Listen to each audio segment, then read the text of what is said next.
His question was about a person who has a sickness, stomach infection. He wants to rely only on Zamzam water and not on a conventional medicine. And he said, is this advised? Well, first of all, the Prophet ﷺ said in various ahadith, which have been judged as sound, that Zamzam water is for whatever intention you drink it with. Zamzam lima shuriba lah. And the hadith is, ma'u Zamzam lima shuriba lah. The water of Zamzam is for whatever intention you drink it with.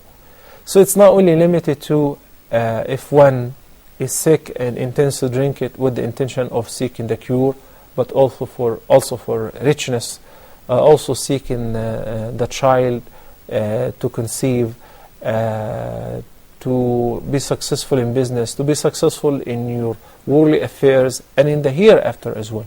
Some of our predecessors, upon drinking from Zamzam water, said, "Oh Allah, I have heard that your Prophet ﷺ said, the water of Zamzam is for whatever intention you drink it with, and I drink this water in order to conquer my thirst on the Day of Judgment," which shows the kind of high zeal that our predecessors, may Allah be pleased with them, had. The Prophet ﷺ also said in one hadith, خَيْرُ مَاءٍ عَلَى وَجْهِ الْأَرْضِ مَاءُ زَمْزَمْ فِيهِ طَعَامٌ مِّنَ الطُّعْمِ وَشِفَاءٌ مِّنَ السَّقَمِ. The best water on the face of earth is the water of Zamzam. It is not just a water, it is a mean of nutrition, similar to food. So it is a food for whoever drinks it with the intention of nutrition. And it is شِفَاءٌ مِّنَ السَّقَمِ, and it is a cure from diseases and sickness for whoever drinks it with this intention. Now to the question, is it permissible to rely only on Zamzam water as a mean of remedy? Well, according to the hadith, it is a cure, definitely, but it requires a great deal of certainty in Allah subhanahu wa ta'ala. Yaqeen, to put your trust in Allah subhanahu wa ta'ala. Not everyone get the same package. Similar to al-ruqya, some people like to recite for an hour, ruqya. And Umar ibn al-Khattab, may Allah be pleased with him, used to recite the ruqya only with Surah Al-Fatiha, and it was very effective. Al-Fatiha is one of the chapters of the Quran, was available there, and it is available today. But who is reciting it? Who is drinking from Zamzam water, and how much certainty and yaqeen he has in Allah subhanahu wa ta'ala and in His promise? Let me give you this example. I heard of a person whom whenever he gets sick, he goes to the doctor, he prescribes a medication for him. Let's say he gives him an antibiotic worth $100. He goes to the pharmacy and asks, how much is this medication or prescription? They say 75, 100, whatever. So he does not buy the medicine. Rather, he gives that money in a charity, because he heard that the Prophet ﷺ said, treat your sick ones by giving in a charity. دَعُوا مَرْضَاكُمْ بِالصَّدَقَةِ. Based on that, he believes that if I give in a charity, Allah will help me to cure me, and so on. He is a shafi. Ibrahim alayhi salam said, وَإِذَا مَرِضْتُ فَهُوَ يَشْفِينَ. And it's always working with him. Can I generalize that and ask everybody, you don't have to go to the doctors, you don't have to take any medications, rather you can just rely on dua, or drink from Zamzam water, or give in a charity.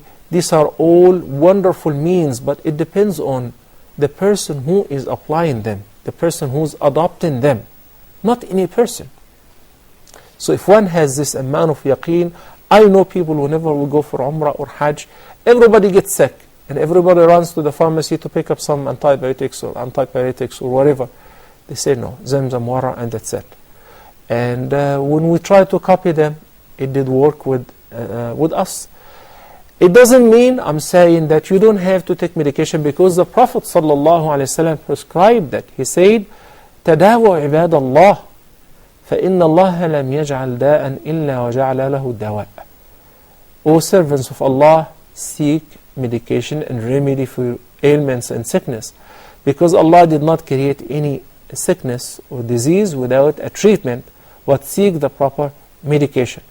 In addition to, while Zamzam water is a treatment, and it is a cure, and it is a mean of help for whoever drinks it with this intention and makes the dua before that. The Prophet ﷺ still prescribed other medications such as honey.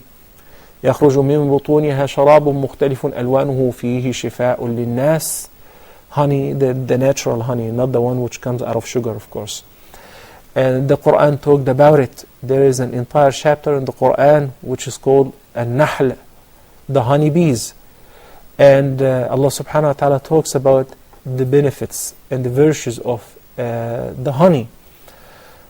Once a man came to the Prophet sallallahu alaihi wasallam and said, O Messenger of Allah, my brother is having a stomachache. Basically, he had a severe diarrhea. He said, Ya Rasulullah, my brother is complaining he has a diarrhea. The Prophet ﷺ said, Isqihi asala. And asal or honey is a drink. You drink it. You may dilute it with water and you drink it, or with Zamzam water and you drink it. So he gave him honey, but nothing happened. Rather, his diarrhea got worse. He came to the Prophet ﷺ and he said, Ya Rasulullah, my brother is still complaining. He said, Isqihi asalan, give him honey again. And the third time he said likewise. After the third time, the Prophet ﷺ said, صَدَقَ اللَّهُ وَكَذَبَ بَطْنُ أَخِيكَ. Allah has spoken the truth. The problem is with your brother's stomach. The problem is perhaps the dose, perhaps the food poisoning that he had due to eating rotten food or whatever was too much. So it required an extra dose or multiple times. And in some of the narrations, he gave him honey for the fourth time and he was cured afterward. It depends who is taking this mean and with how much trust he puts in Allah subhanahu wa ta'ala. When somebody takes this as a mean of testing Allah, let me see whether it will work or not, it will definitely not work.